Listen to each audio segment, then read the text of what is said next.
It's absolutely tragic.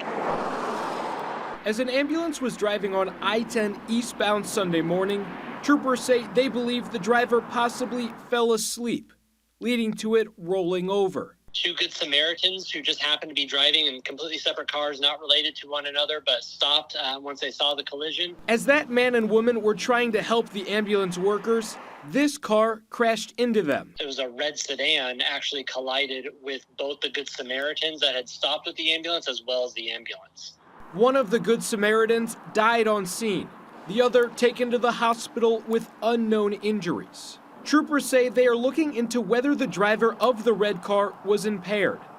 In a statement to us, American Medical Response says in part, quote, both AMR personnel were transported to local medical facilities. We are in the process of determining the details of the accident and are cooperating with Arizona DPS, who is leading the investigation.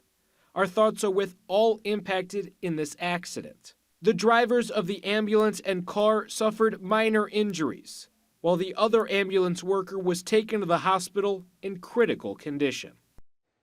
And the deadly crash is still under investigation by the Department of Public Safety's Vehicular Crimes Unit. For now reporting, Zach Perlutsky for Arizona's Family. Zach, thank you. There was another pilot